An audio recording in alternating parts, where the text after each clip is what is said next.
The Bay Area has gone from drought conditions to the rainy season. But are we prepared now for possible flooding? We'll discuss this issue on Talking with Henrietta, coming up next.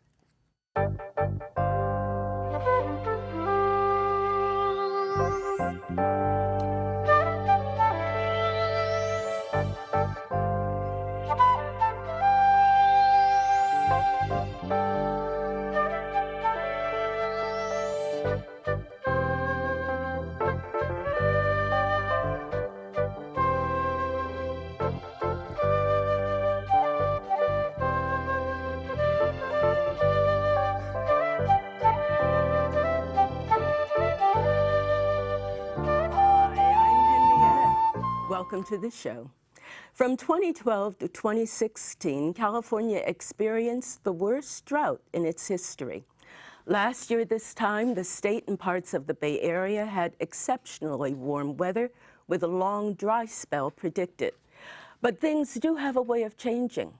Last year, back-to-back storms hit the Bay Area in November and December and brought heavy rains, winds, and flooding. This year has just started, and we've already seen several storms that brought flash floods and high winds. So is our area able to endure the major storms without the significant flooding to homes that we saw during the floods of 1986, 1998, 2005, and 2012? On this show, I have three guests with me who will discuss some of the recently completed flood protections that have been put into place to protect cities on the Mid-Peninsula. Seated to my left is Gary Crimmen, who is the director of District 7 Santa Clara Water District and the chair of the San Francisco Creek Joint Powers Authority Board of Directors. Seated to my right is Lynn Matterman, who is the executive director of the San Francisco Creek Joint Powers Authority, and seated next to him is Dennis Parker, who is an East Palo Alto resident, a community activist, and a victim of past area flooding. Well, thank you so much for being here. It's a pleasure to have you. I just love saying San Francisco. You're very brave. It's a tough one. I feel it's an accomplishment just getting through that. It is. Well, we've been going from drought to storm after long periods of drought, and there was all of this rain back to back last week. And everybody thought, oh, the rainy season is here. And now the sun is out. We're talking about 70-degree weather. So what do you anticipate for the rest of this winter?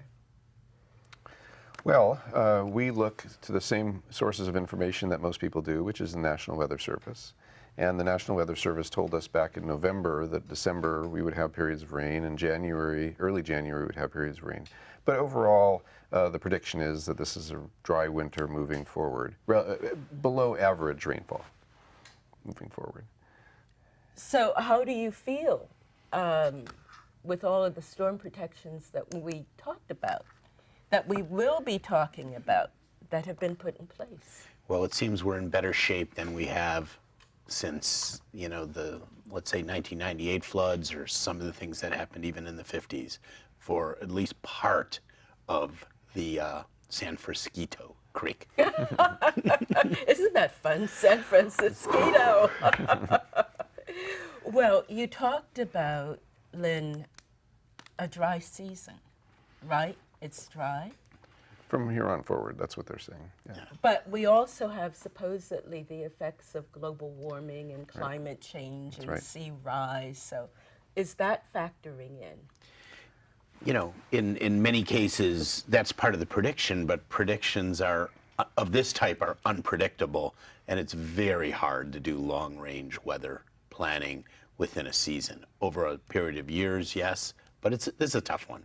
So we have to be prepared, and we have to be ready, and that's one of the things we're here to discuss today. Okay, that's terrific. Now, Dennis, I'm going to show some slides, and we'll talk about them, and then we'll talk to you because you experienced some of this, what we're about to see.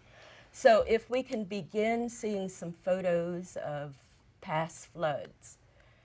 And while they're pulling, oh, okay, and that one was when the flooding occurred. Do you know what year that was That with the post office? That would have been 1998. 98, And this is the post office facility just east of Highway 101 near Embarcadero Road. Yes, on what, the East Bay Shore. That's right. Yeah, and ordinarily we would be looking at a parking lot that's all full of water.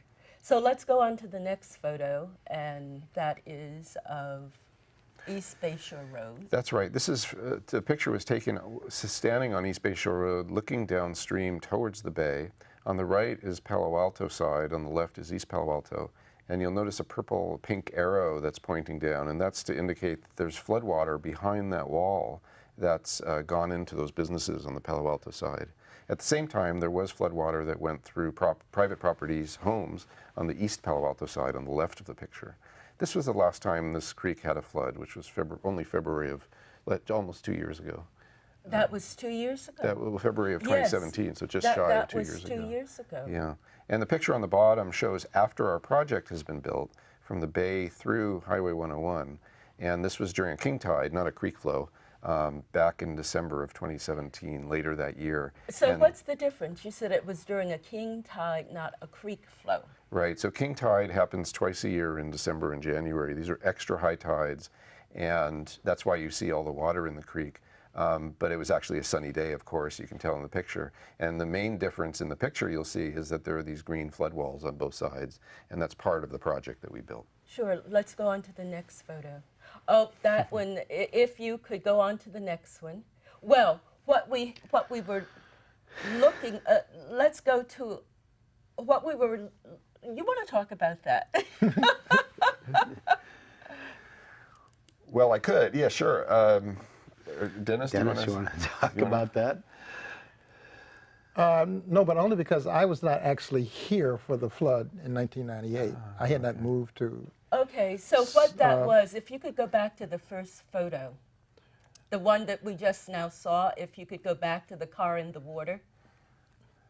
But I remember people talking about that. I think that was on East O'Keefe. Yes, and The what flood. there is an apartment building, and several guys have managed to pull this car out from under that ledge, which was the parking garage.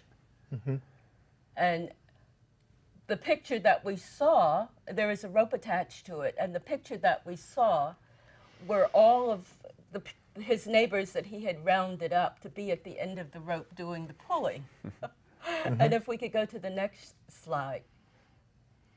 Okay, those are the people pulling the car. It seems to me that was really a heroic effort. Wasn't that just amazing? It's great to see communities work together. In this particular case. Could we go on to the next? Yes, and so the car emerged. What do you think about that? Well, this video is spectacular because you don't know until the car comes out of the water what they're actually doing. And it's just such a remarkable thing to see this car come out of this water, and all these people are obviously as Gary Kremen said, moving in the same direction, which is fabulous, and they're pulling out a car. And then somebody goes to the car and opens the doors, and it's like a cartoon. All this water comes pouring out of the doors. Yes. Except for, obviously for these people in this neighborhood, it was really a tragic event. Yeah, and this is property damage. People's lives were at stake, and if this project didn't get going and won't be completed, people's lives can continually be at stake. No, Dennis, you said you had not moved here in 1998. When did you move to East Palo Alto? A year later, Okay, 99. 1999, but my wife was here. We were not married at the time. We were married in 1999. So she was here in 1998 and had to evacuate. Her house. Yes. She was there with one of her kids, and they had to evacuate. She went to the East Bay, Hayward. I don't know how she got across the Dumbarton Bridge. So tell me, that house, is it the same house you live in now? Yes. Oh, okay. Now, you became active was it after you experienced flooding yourself? No, I became active with what they call the CERT team, Community Emergency Response Team, which responds to all types of disasters. This is earthquake country. You know, we're right on the San Andreas Fault, and so that's a threat. There's always threats of fires and chemical releases. You know, Romic was very active back then. Sure. So you were a victim of the flooding. What year? When was your house involved? 2012. And tell us something about that experience. Well, we're at the high end of the gardens, close to Pogus Avenue. And the further you get from the creek, the less is the threat. But my story is that I had a friend who lived on Jasmine Drive, which is adjacent to the creek. This lady was elderly, she was blind, had difficulty walking, and I had made her a promise that if the creek were to flood, that I would go rescue her. We had come back from church that day, and were having trouble finding a place to eat because a lot of the stores were closed. This was December 23rd, just before Christmas. 2012. A lot of people, 2012, yes. So I happened to look on my phone, and I saw that the creek monitors, where you can see the water level, and the water was so high that it ran off of the scale. And I had never seen that before. And so I said, I need to go get this lady. And I started driving down Wisteria Drive, and I got to a point where the water was up halfway up to my wheels. And you're not supposed to drive in water exactly. that's, what, more than 2 feet? Right, Or? and where you can't see the bottom. So by that time, the water was up above the curb and was moving towards the steps of the house. And it was raining at the time? It probably was not raining, but the maximum amount of flooding was coming from the hills. And so it could not be raining here, but if it had been raining up in the hills, it takes maybe 2 hours for all of this water to accumulate down here. And of course, East Palo Alto is the sum of all of the other creeks and tributaries and other things that are all kind of flowing into here. So I was really afraid to proceed any further for fear that my car would stall out from the water. And there were a lot of people whose cars did stall out. And of course, now you have a car stalled in an intersection, and they're creating more of a hazard for other people. And it was kind of funny because as I was trying to make up my mind, this fire truck pulled up behind me with a bullhorn saying, "It's time to evacuate." So did you ever get to the lady? No, I didn't. Oh. It broke my heart that I couldn't keep my promise, because I couldn't go any further safely. Plus, the fire truck was saying to evacuate.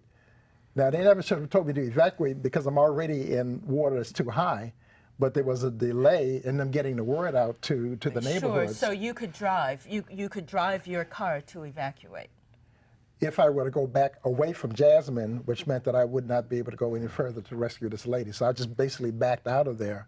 Sure. And went up to City Hall, which is where I thought would be the gathering place. And they eventually said the decision was made to open up the YMCA as the shelter. Okay, now, Lynn and Gary, Dennis had mentioned creek monitors. When were the creek monitors put in? And what prompted them? Well, go for it, Len, first. Well, after the 1998 flood, the city of Palo Alto created a creek monitor site for San Francisco and Matadero and Adobe Creeks. And that was working fine, and it still is up and running, and people go to that site, as Dennis did, to see the condition of the creek in terms of, does it look like water's about to overtop or overtopping. And then in 2015, the JPA created another system to augment that with more sensors and giving people more advance warning.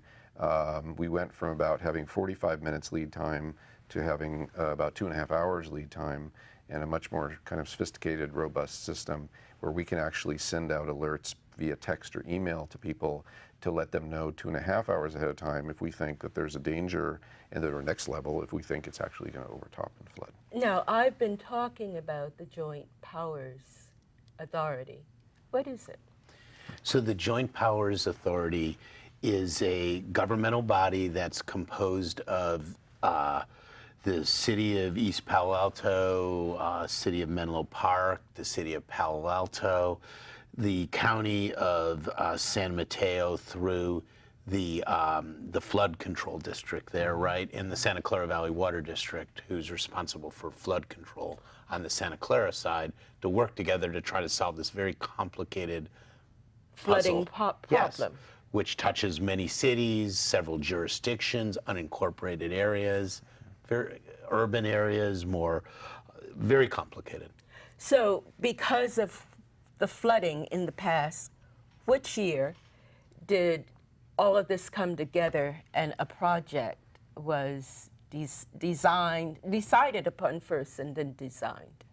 Well, so previous to the 1998 flood, the cities had talked about this. I mean, we have city council minutes from 1956. Yes, the 56. Where City of Palo Alto city managers saying to the council, we need to work with Menlo Park and San Mateo County and the Santa Clara Valley Water District to figure out the flooding problem, because there was a flood in '55. So this has been talked about for decades. Talked about and talked about and Talking since talking. 1950s. Finally, 1998 hits.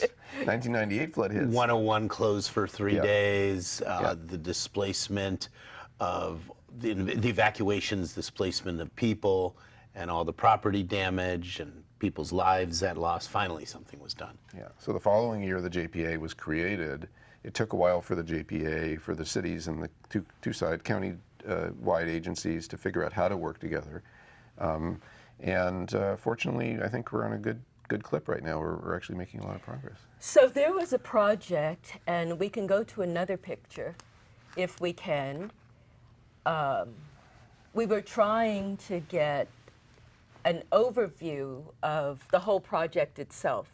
So while they're pulling up the next picture, let's talk about the project that was just completed. Yeah, we can almost call it a sub-project or a reach. Reach is the technical term used in creeks segments. So what we've been able to do is go from 101 Bayshore to the bay. Now, we do have some photos up there. Great. So you're saying you could go, would any of those photos illustrate maybe the bottom two?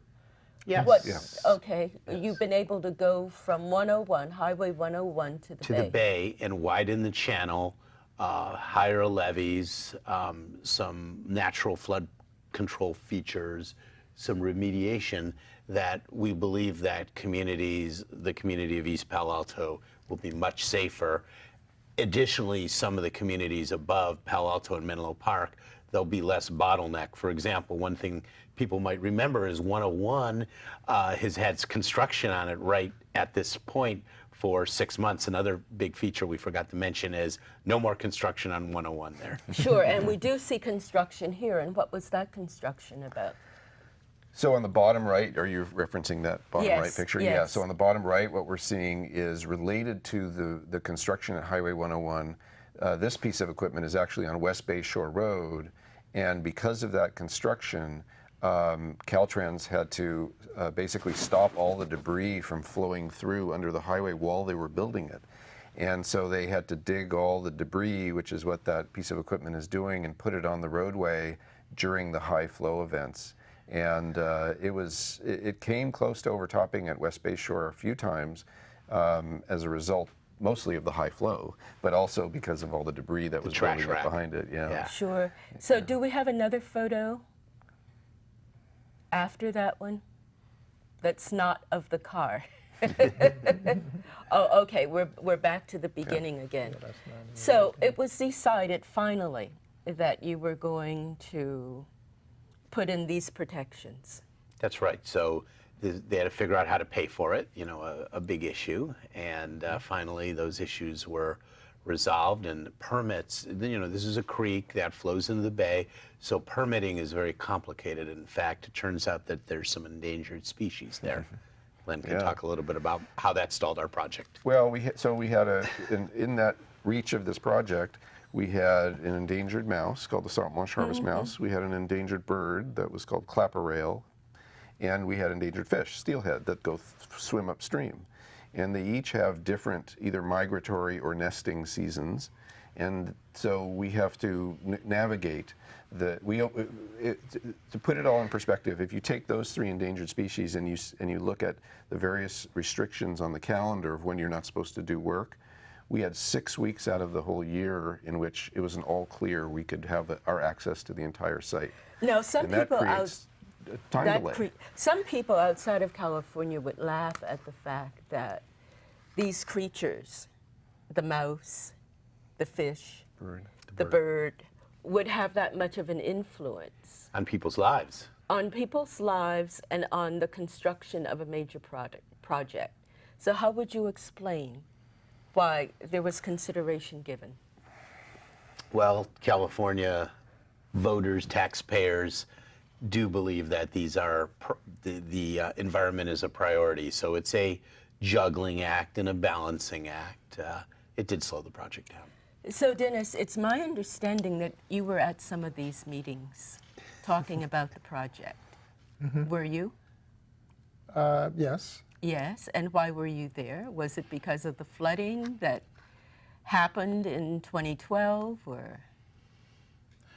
Well, yes, just concerning in general, but also with so many jurisdictions, it's important that East Palo Alto get their fair share.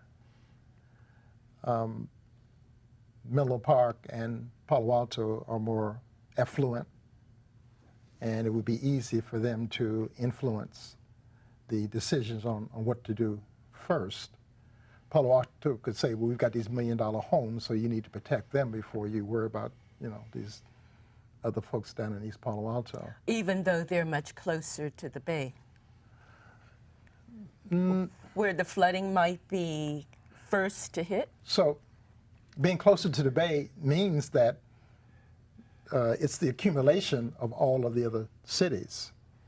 And so Lynn recognized that. Lynn realized that if we allowed a greater flow coming out of Palo Alto and Menlo Park, that would mean more water coming downstream to East Palo Alto. So what had to be done was to give East Palo Alto more capacity to move water first. And once that's done, then you can move upstream, such as the Pope Charles Bridge, and open up these bottlenecks. So explain to me, Dennis just said, yeah, it was a justice issue, because you could imagine upstream cities would say, well, build us first. But if you build them first, that means more water is going to go down and flood East Palo Alto faster. But would the water be coming from the mountains through Palo Alto, or would it be coming from the bay into East Palo Alto? Well, so both. What does it mean to give East Palo Alto more capacity? It means it's a wider creek, so capacity means you can have more flood waters or tide waters. It's a good thing to have more capacity. Yeah, I mean, if you think about it, we had this narrow creek channel, and when it would overtop the floodplain were East Palo Alto homes. What we did was we widened the creek channel and created a bigger floodplain to keep the water in the floodplain inside the levees rather than flow outside the levees.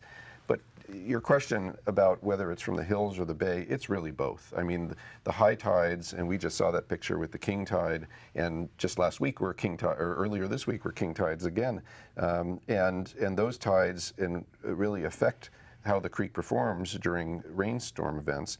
With sea level rise, it makes that problem even worse. And so what our project did that we just finished construction on is not just take care of water coming down from the hills, but it also has an accommodation for sea level up to 10 feet above today's high tide.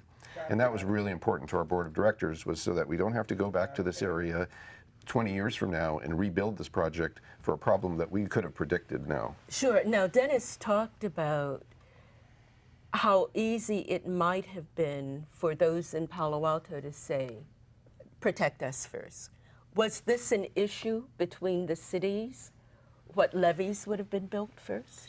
So it was really good to have activists from the community to speak their voice and say, hey, the right thing to do is start from, not only other financial considerations, but the right thing, the moral thing, is to start from 101 to the bay, and that's what was done. But you can imagine people might have seen it different. And so there's another vision. One vision is that we have very wealthy properties in Palo Alto and Menlo Park, which ought to be protected first. But there's another vision. East Palo Alto, specifically the Gardens, is the only place where there are houses that are literally below the level of the creek. When you walk along that creek and you're down near Robina, you are looking down on the rooftops of the houses, and the properties are literally up against the levee. You step outside of your back gate there on Daphne and Verbena, you were actually right there at the backside of the levee. So during the floods that we talked about, those houses were flooded. They would have had to have been if they are lower than the creek. They were flooded, and maybe the inundation wasn't that great, but imagine a massive creek failure, a levee failure. Imagine all of this muddy water crashing down the backside of that levee with all of the mud, the pollution, the old telephone poles and motor oil and all of that crashing into these homes. And the people there probably wouldn't have more than a couple of seconds to get it. It would be like a tidal wave crashing down. There's no other place on the creek that has a creek that is above a rooftop. The only place I've seen it was in New Orleans. That was like that. And we know what happened there. Right. So it meant that the folks in East Palo Alto were more vulnerable to some massive destruction. And a lot of working class people lived there. And if you look at it from an economic standpoint, well, maybe the houses were not that expensive, but can they afford to replace whatever it is that was destroyed? They're getting more and more there's expensive. clearly an element of, in my mind, the number one thing is the social justice. I think that people's lives are much more important than even these wealthy properties. So I think that viewpoint prevailed in the end, the right viewpoint, and that's why the project was done how it was, which was starting from 101. Now, describe the project a little bit more. We unfortunately don't have pictures, but it starts from 101. Well, it starts at the bay and it Starts goes at the bay. through the highway. The main elements, as Gary Crimmins said, is we widen the creek channel. We do it into the Palo Alto golf course. There's no room on the other side, on the East Palo Alto side, to widen because, as Dennis said, the houses are right there. So we had the ability to widen into the golf course. We did that. We raised the levees and flood walls about 3 feet from where they were before, so that also helps with the flood protection. And that was along East Palo Alto, those areas, raising it 3 feet? On both sides, raised it about 3 feet from what it was before. Now, do you think that 3 feet, obviously you thought that 3 feet was enough. I mean, 3 feet doesn't sound like that With much. the widening, it's quite a bit. With those combined. And not only that, but the creek had not been dredged for many, many years. Palo Alto had been dredging it in earlier years because they had an outfall. They had a big drainage pipe coming down from certain neighborhoods off of Embarcadero and Greer Road and all like that. That was gravity fed, which meant the pipe just drained the water downhill. But that wasn't enough pressure to really get rid of all of the water. So there was a lot of flooding in that neighborhood.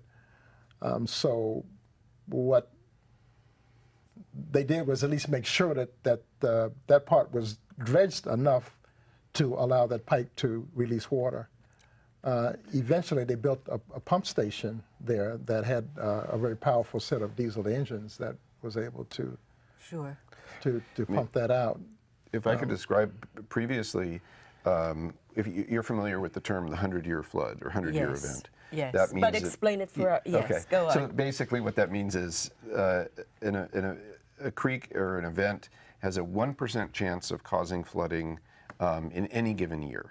It doesn't mean it will happen once in a century. It means that every year it has a 1% chance of happening. Okay, that's the 100-year. It's a very large event. It's kind of the standard by which a lot of governmental programs run.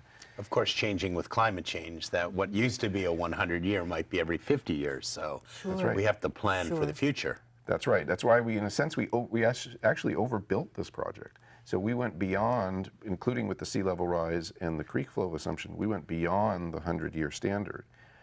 Previously, after an 18-year flood or event, it would flood. So we're taking this part of the creek from an 18-year event causing flooding to well beyond the 100-year. So that is really just in terms of the flood protection, aside from the ecosystem benefits and the new trails that we put in and all those other benefits, that's the flood protection. So what you're saying, and hold your point, in terms of the photos that we saw, with all of that water, you're saying now with the levees that have been put into place,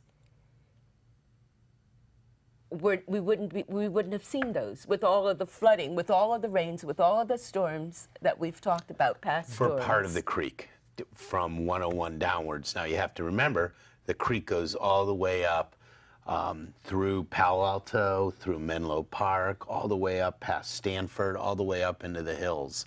And there are hot spots there and issues there. So that was absolutely amazing that East Palo Alto had its levee built first, given how the creek winds, as you were saying, through all of these other areas, all the way up through Stanford.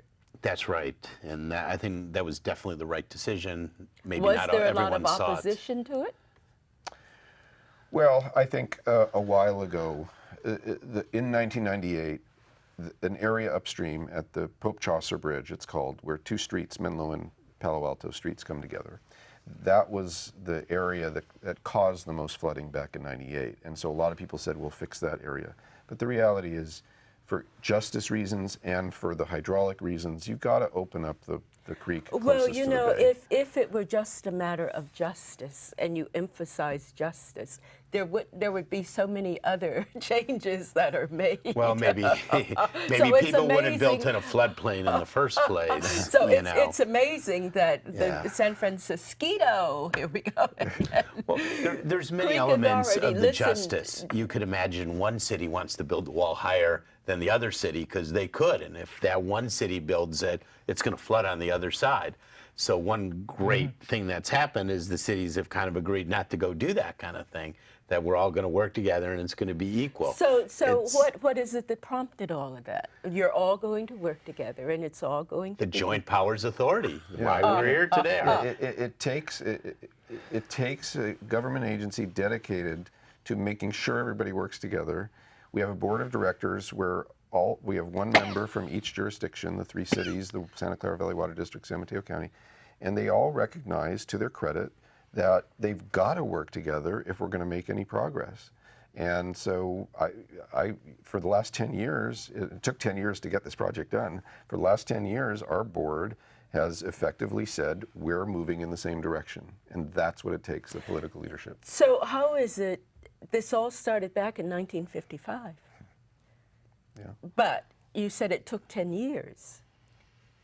Well, once they decided to actually Yeah. get, you know, in the 1998, it took time and maybe there was some false starts, but Or a clearer idea of what was needed. Well, I think people knew what was needed. Partly it's complicated. We mentioned the permits. Everybody put in money. The lion's share came from the Santa Clara Valley Water District, but everybody put in money, and that was important. It's also the county line, and we're working on two sides of a county line. two different rules, two different belief systems potentially. You had to kind of come up with some So common things. that's amazing. Santa Clara County, San Mateo County, Palo Alto, East Palo Alto, Menlo Park. Who would have thought that? Yeah. Yes. You could get anything Yes. done Yes. with all those jurisdictions. Yes. And did you feel it was going uphill when you went to these planning committee meetings and talked about why East Palo Alto should have been given priority in this case? No, I was just totally amazed that anything was getting done because of all of the period. political entities. I was just pleasantly surprised that things were happening. Plus, Lynn has a very, very small staff. What, 5 people? Four People. Yeah.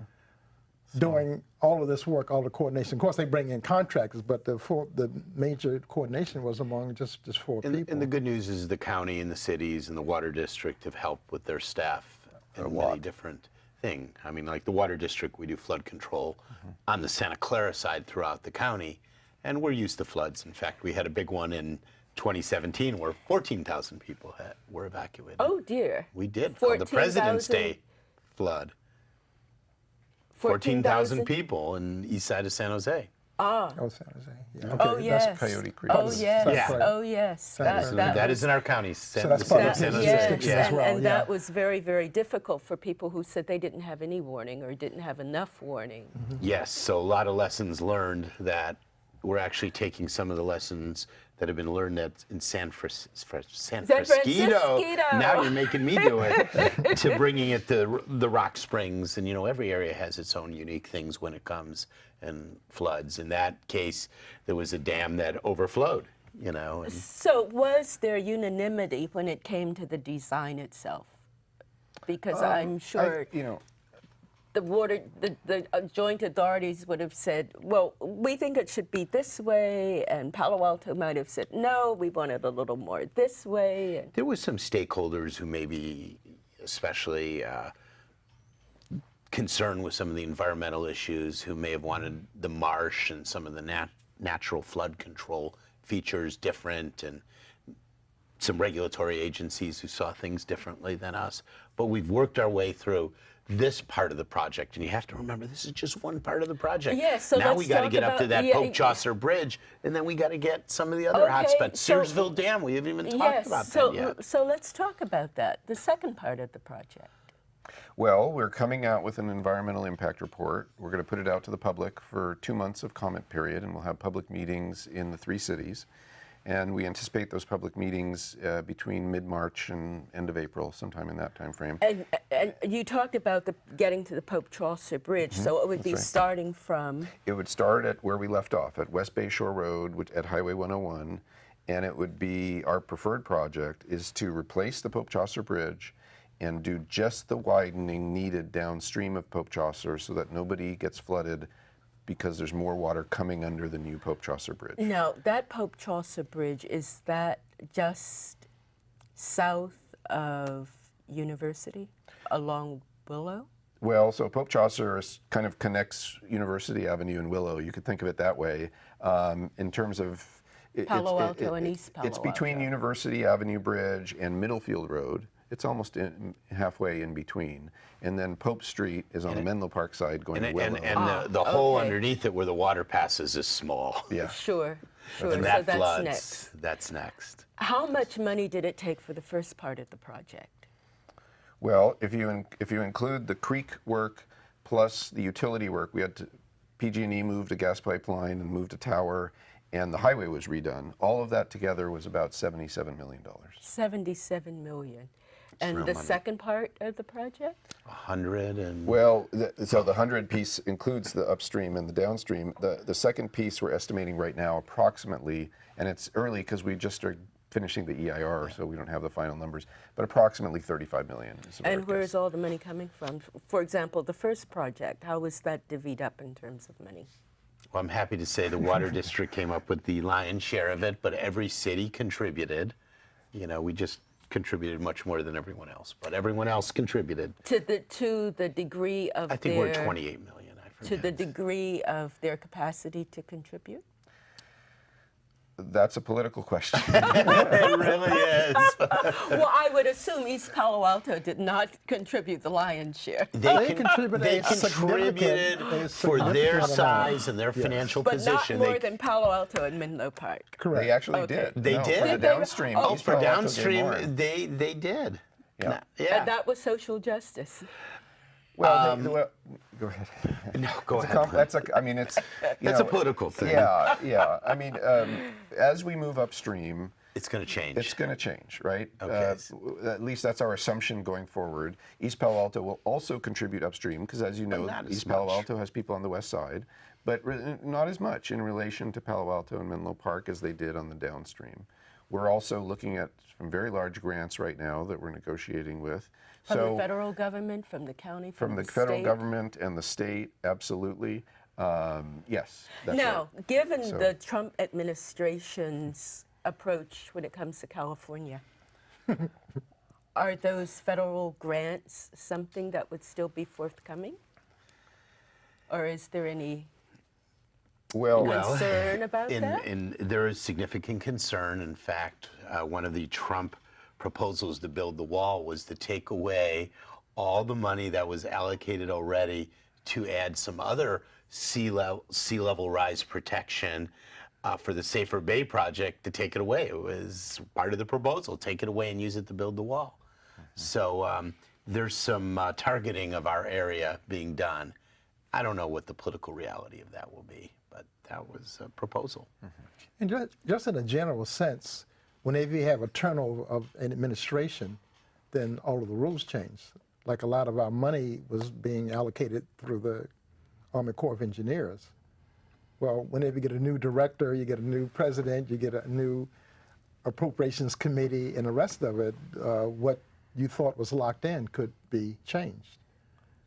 I mean, that happens in every administration so if there's change. a law, if Someone there's a from the project, South wants money in the South and not as much and you got money. the earmarks and all those kinds Yeah. of things. So with every turnover of the administration and of the political people involved, money could be either given or taken away.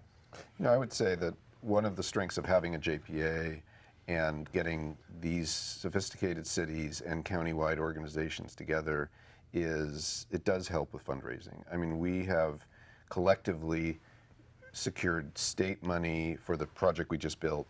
Caltrans, with political help of elected leaders in Sacramento, came up with rebuilding Highway 101, and PG&E put in a significant percentage to move their utility. So that's another reason to work together through a regional government agency, is because you have this collective power. The sum is greater than the parts.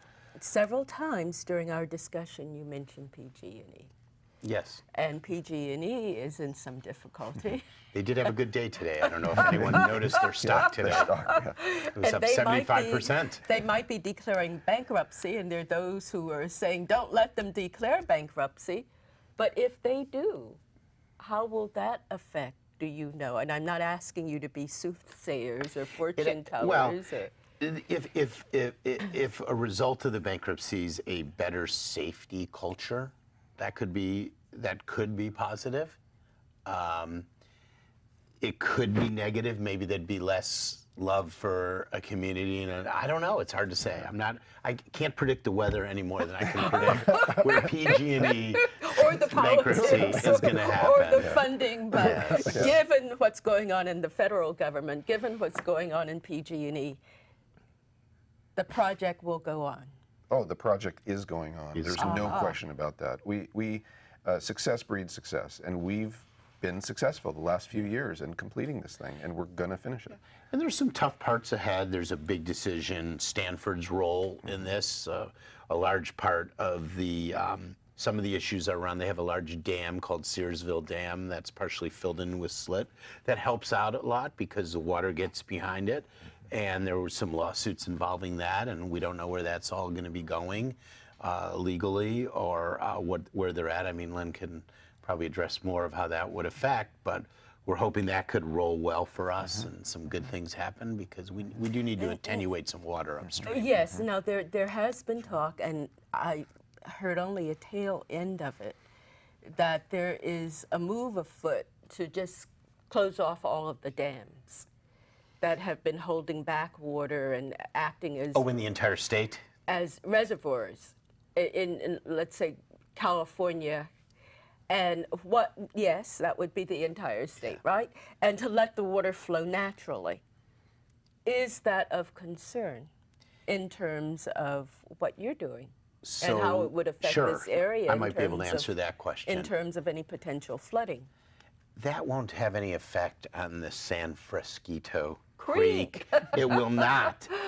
It will have effects on water districts and people who get their water, so that will have an effect big on East Palo Alto and the city of Palo Alto and Santa Clara County. If the dams, if the water flows out to the bay, there will be less water for drinking.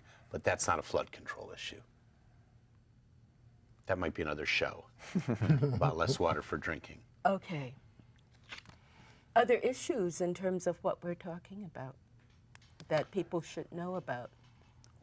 Well, I think there are a couple things. One is climate change is real, and it will. In spite of what the naysayers say. That's right. No, it's real, and fortunately here we live in a political climate that says it's real and is not afraid to talk about it and do something about it.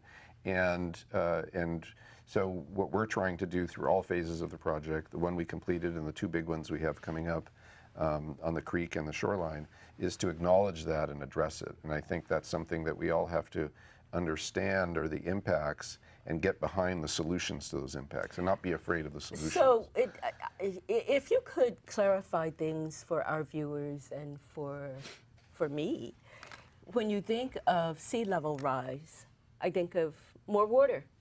Now, California is a state that has been in drought conditions. The challenge so how is would that more change the Sure. drought conditions of the state? So the thought is there's going to be less snowpack storage. That's where we store a third of our water, in the snow. And if you have less snowpack, it's going to come down faster. And they say more rain, less snowpack, and there's not enough reservoirs to store the water. So there will be more water. Yes. So California will not be the drought climate. It's not about, so you might get more water, but that doesn't mean you can use it, because if all the water's going out to the Goes right to ocean, the it's ocean. not helpful.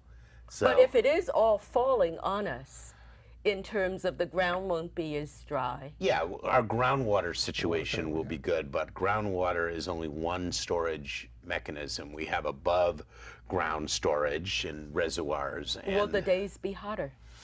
could be more evaporation. It's definitely going to be more volatility. And that's all taken into consideration in terms of the planning that's going forward. Well, it's hard to predict what an extreme event will look like if we have all this variability. The water levels might be even higher. The water Now, levels you did might say definitely be higher. you did say that you've planned for that 100-year and even above that, That's right. taking into consideration sea rise That's and right. higher water levels. More precipitation. Yeah. That's right. That's right. And so as we go upstream, we're basically trying to build the biggest projects we can that are still environmentally sound and that we can afford, so that we don't get stuck with a situation where we're underbuilding a project and then we have to go back 10 years later. But at the same time, you had a qualifier there that we can afford. Now, it could be the project might require more than what you could afford, so rather than having to go back to build something much bigger, you might need, yes, so. Well, you could build a tunnel underneath the whole thing that's, a mile wide. It's just we can't afford to do that. We could probably knock down people's houses, but we're not going to go do that. So there are other constraints on the whole situation. Financial constraints, engineering constraints, political constraints. That would not affect, in the long run, the protections that people need in case of flooding. Yeah. That's the most important thing, right? I mean, it's been 21 years now since the flood. We want to pursue the 1998. Yeah, the major flood. And that was the biggest one of all the ones we're talking about. And we've been recording this creek since 1930. And 1998 was far and away the biggest flow we've seen. We want to pursue projects that are meaningful to the local community, but also achievable.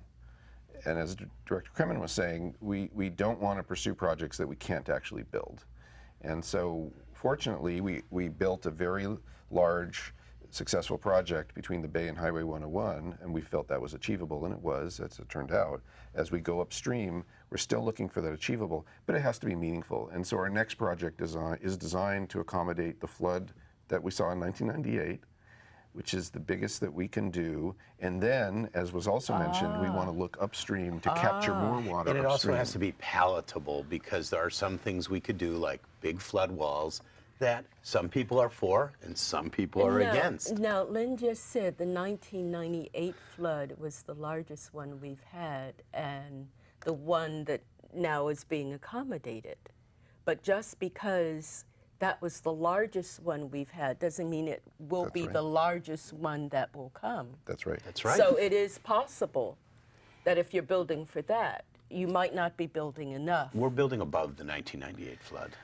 We're pursuing, we're also pursuing upstream detention at the same time at Searsville or other locations to accommodate a bigger event. Okay, that's terrific. Now, it would be remiss of me, given that people say, oh, we're looking to government and we're looking to counties and what can we do for ourselves? And so, Dennis, you've been involved in CERT. What can people do for themselves?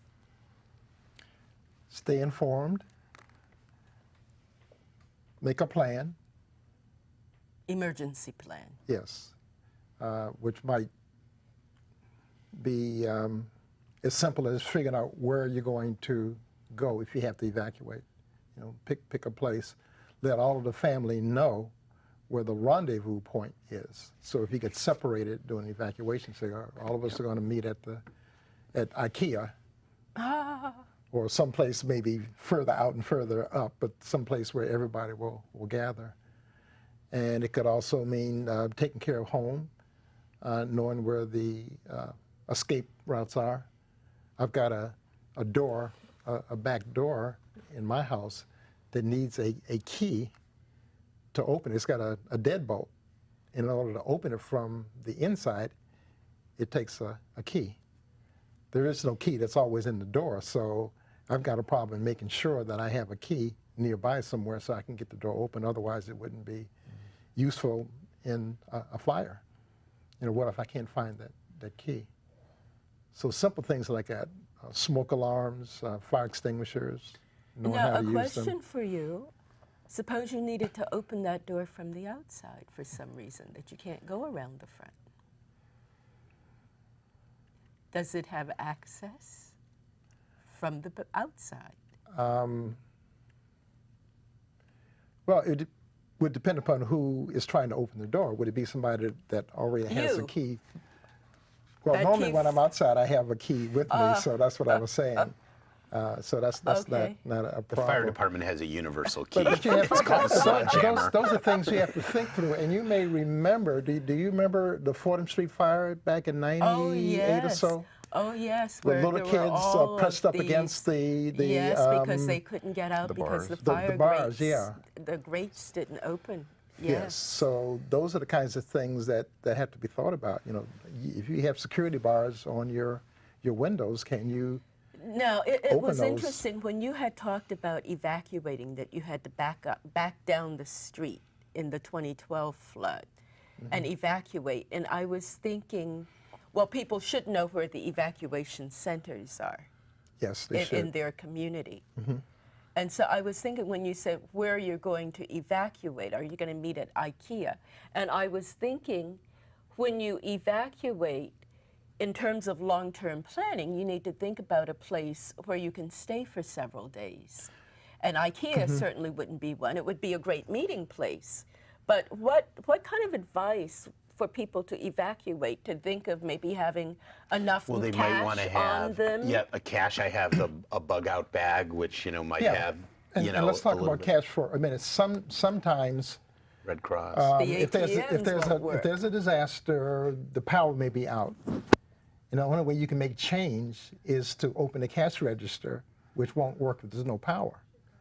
So if you have a bunch of $20 bills and you go into a store with no power and say, I'd like to buy a bottle of water, and the guy says, I don't have any change, so you just paid $20 for that bottle of water. Might as well get 20 bottles or however many you can Well, an get. example is I But you see the point. If I they carry have bottles them, of if water they in my have it. car. I carry a bag of all my emergency supplies. But the point is, In your car. you need to have small change because you may not be able to get Yeah, change it's an example. if the power is out. Sure. So little things like that. One good thing is that I think the cities, the emergency operations of the cities, would you agree, are working much better together because we now drill. We actually do a drill. Oh, yes, and their alert systems. The alert system is another thing that you can do. In San Mateo County, it's called SMC Alert, and it's a service where you sign up for notifications, and you can choose to have it sent to a cell phone or your email or telephone, and the county sheriff will notify you that there's a fire or there's a chemical release and you should evacuate or shelter in place. And that's important to know, should I evacuate or should I shelter in place? And so having that notification would be important. Just having a battery-powered radio Yeah. where you can hear weather reports would be another thing. Weather because- alert radio is a good one.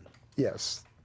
weather alert radars are the best. A Short of flashlight that, is good. just A flashlight having, is good. Wouldn't you agree? Channel So 7. yes, Flashlights, and- exactly. And I'm just thinking, you mentioned having things in your car.